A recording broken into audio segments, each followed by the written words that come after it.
गुस्ल के इस्लामी असूल। पिछली वीडियो में मैंने कुछ इस किस्म के कमेंट्स पढ़े कि मुझे बहुत ही ज़्यादा अफसोस हुआ।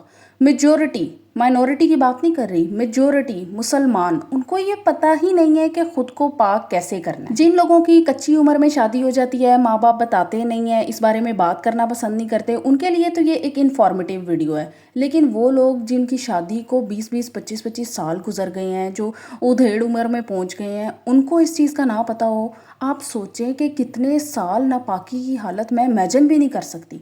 हाँ, ये ज़रूर है कि अल्लाह पाक ना जानते हुए कोई गलती और कोताही करते जाना, उसकी माफ़ी है, लेकिन जानते हुए किसी चीज़ को करते जाना, इसकी तो कोई माफ़ी नहीं है। इसलिए आज जब आप इस वीडियो को एंड तक देख लेंगे ना, उम्मीद है कि उसके बाद आप कभी भी इस तरह की मिस्टेक्स को रिपीट नहीं करेंगे। बाकी अल्लाह पाक हम सबको गुनाहों से बचा के रखे। अल्लाह पाक हमारे इल्म में मज़ीद इजाफा फरमाए, आमीन। चलें फिर स्टार्ट करते हैं। गुस्ल के तरीके के ऊपर प्रॉपर वीडियो ऑलरेडी बन चुकी हुई है, एक ही चीज़ को बार बार रिपीट नहीं करूंगी। लिंक डिस्क्रिप्शन बॉक्स में डाला होता है, वहां से वो वाली वीडियो ओपन करके देख लिया करें। इस वीडियो में जो आप लोगों ने मिथ्स बनाए हुए हैं, जो मिस्टेक्स आप लोग रिपीट करते हैं ना, उनको रिवील करूंगी।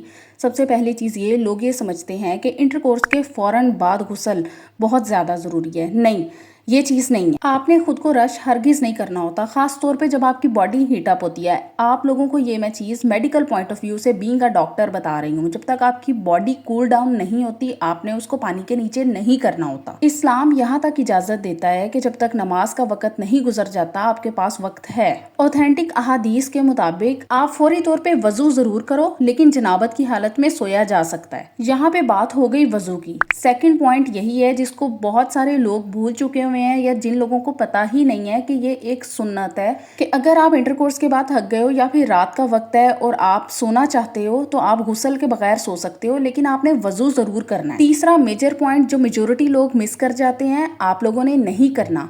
गुस्ल शुरू करने से पहले अपने बॉडी पार्ट से, जेनिटल पार्ट से सीमन को प्रॉपरली रिमूव करना बहुत ज़्यादा ज़रूरी है। जो लोग डायरेक्ट गुस्ल स्टार्ट कर देते हैं, अपने प्राइवेट पार्ट्स को पहले वॉश नहीं करते, ये एक मैल प्रैक्टिस है, ऐसा ना करें। फोर्थ पॉइंट, जिन लोगों को ये लगता है कि हर दफ़ा शैम्पू मस्ट है, ये तो फिर एक बहुत ही अजीब सी बात है। इतने बड़े तो हम लोग हो गए हैं कि हमें ये पता हो कि शैम्पू का आपकी पाकी और नापाकी से कोई ताल्लुक नहीं है। और दूसरा, जब आप बार बार शैम्पू करते हो, गर्ल्स को ये चीज़ बताई नहीं जाती और फिर उनके बाल रफ़ हो जाते हैं। वो कहती हैं आपकी शादी के बाद हमारे बाल बहुत ज़्यादा रफ़ हो गए हैं, लेकिन वो इस तरह की छोटी छोटी चीज़ों को पिक नहीं करती हैं कि हम कहाँ पे मिस्टेक कर रहे हैं।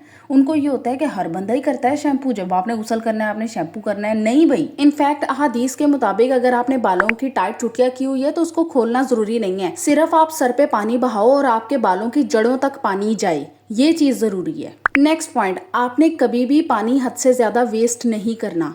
आप सोचो, अगर आप दिन में 3 दफ़ा गुस्ल कर रहे हो तो आप तीनों दफ़ा घंटा घंटा पानी वेस्ट करोगे? नहीं, ये बहुत ही गलत चीज़ है। इस तरह पानी का भी ज़िया होता है। सिर्फ यही सोच लो कि अल्लाह पाक ने कभी भी इंसानों के लिए सख्ती नहीं रखी, और दुनिया में कुछ ऐसी जगह हैं, कुछ ऐसे लोग हैं जिन तक पानी पहुँचता ही नहीं है। साफ़ पानी अगर हम इस तरह से ज़ाया करना शुरू कर दें तो गुनाह है। जितना हो सके कम पानी इस्तेमाल करो। इस पॉइंट को स्पेसिफिकली याद रखना, क्योंकि कुछ लोगों को ये लगता है कि जितना ज़्यादा पानी बहाओगे ना, उतना ज़्यादा आप पाक होगे।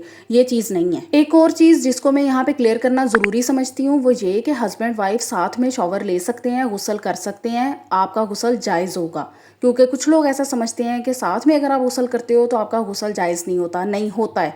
और अहादीस के मुताबिक नबी पाक सल्लल्लाहु अलैहि वसल्लम खुद इस तरह की प्रैक्टिस करते थे। पानी के एक ही कंटेनर से दोनों मियाँ बीवी गुस्ल कर सकते हैं। और आजकल चूंकि कंटेनर्स नहीं होते, शावर होता है, तो एक ही शावर के नीचे मियाँ बीवी दोनों गुस्ल कर सकते हैं। फिर आप लोगों को एक हेल्थ टिप देती हूँ जो कि दो धारी तलवार की तरह काम करती है, दोनों तरफ चलती है। कुछ लोग इंटरकोर्स के फौरन बाद यूरिनेट करते हैं, यूरिन पास करते हैं। अगर तो आप कंसीव करना चाह रही हैं, प्रेगनेंसी के लिए ट्राई कर रही हैं, तब आप ये प्रैक्टिस ना करें। ऐसा करने से आप प्रेगनेंसी को डिले कर रही हैं। लेकिन अगर आपका प्रेगनेंसी का कोई इरादा नहीं है, तब हर दफ़ा इंटरकोर्स के बाद यूरिन पास करना आपके लिए हेल्दी है, वाकई हेल्दी है। ये ना काफ़ी ज़्यादा यूटीआईज को, यूरिनरी ट्रैक्ट इन्फेक्शंस को प्रिवेंट करता है।